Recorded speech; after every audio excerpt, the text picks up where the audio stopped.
The coffee is already made, not brewing, not beeping.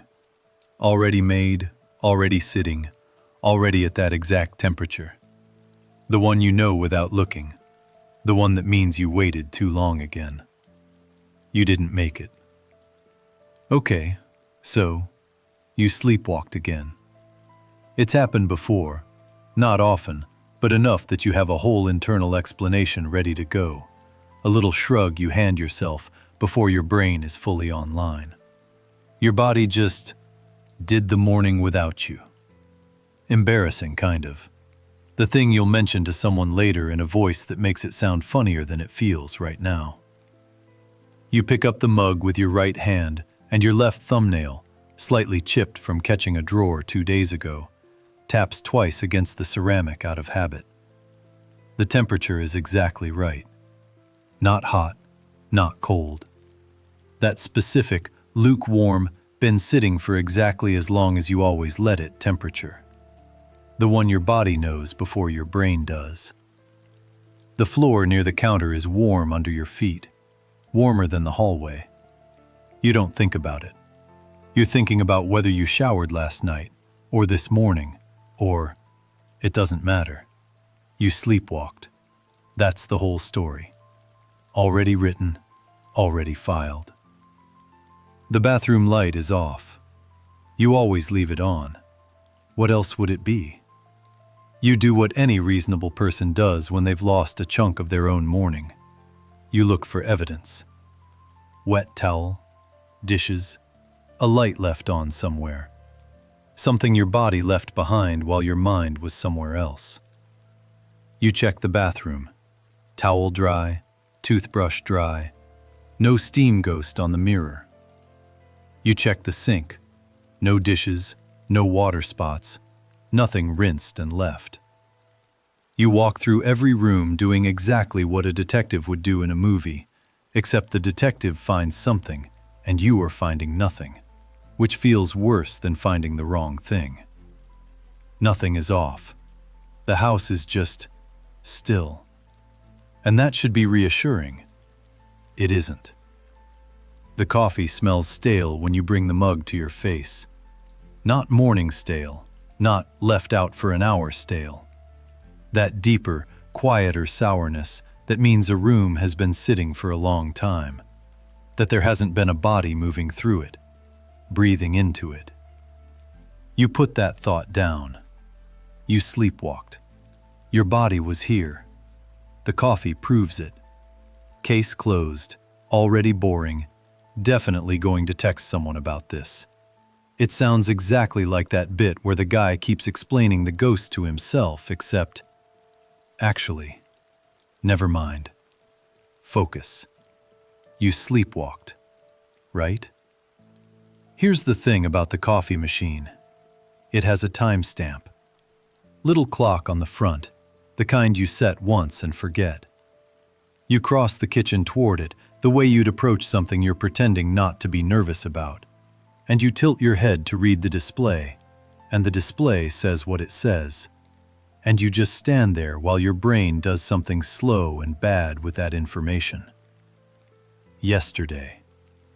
The timestamp is from yesterday. And this is the part where a smarter version of you would sit down and think through what that means. Follow the logic to wherever it ends. You don't do that. You open your phone. You go to your contacts. You press your own name. You're not sure what you're testing. Some panicked idea that if the phone rings, if something real acknowledges you exist, then you exist. It's not rational. You know it's not rational while you're doing it.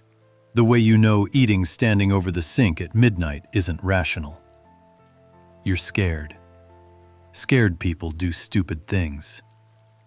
It rings. Once. Twice. Someone picks up. No voicemail click. No breath. Just open air on the other end. Waiting. You hang up. You put the phone face down on the counter. You don't move for a while. You reach for the mug again. Your thumbnail finds the chip in the ceramic. the small one, the familiar one. And it isn't there. The mug is smooth all the way around. You hold that. Don't move.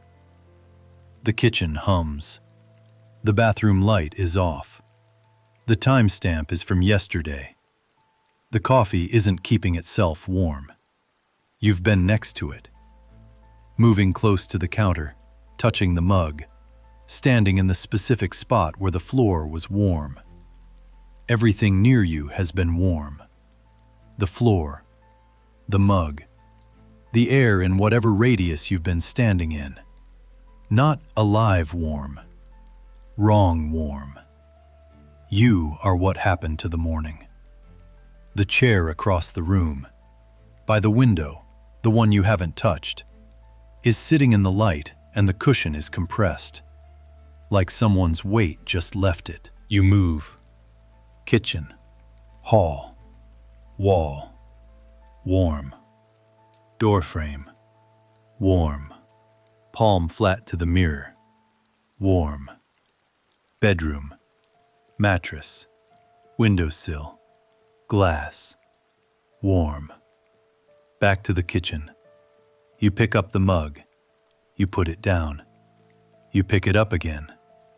You are aware this is insane. You do it anyway because your hands needed something to do, and the mug was there, and you couldn't think of anything else. And for one full second, you almost Googled it. You almost typed, "Am I?" into your phone, like Google would. You put the phone down. Wrong. Thumbnail. Ceramic. Smooth. Still holding the mug. Why are you still holding the mug? At some point, the moving stops. Not a decision, more like your body loses the argument it was having with itself. The frantic argument of touching walls and checking temperatures, and you're just standing in the middle of the kitchen, in the quiet. The specific quiet of a house that's been empty for a long time. And the light through the window is the wrong angle for morning, and you understand, somewhere below where understanding usually lives, that the morning is not what you thought. You sit down. You don't remember deciding to. The coffee is the same temperature. You're in the chair you walked to and chose and definitely sat down in. You don't remember sitting down. You think about the chair by the window, the compressed cushion. You don't follow that all the way to the end. Somewhere in the house, the bathroom light turns on.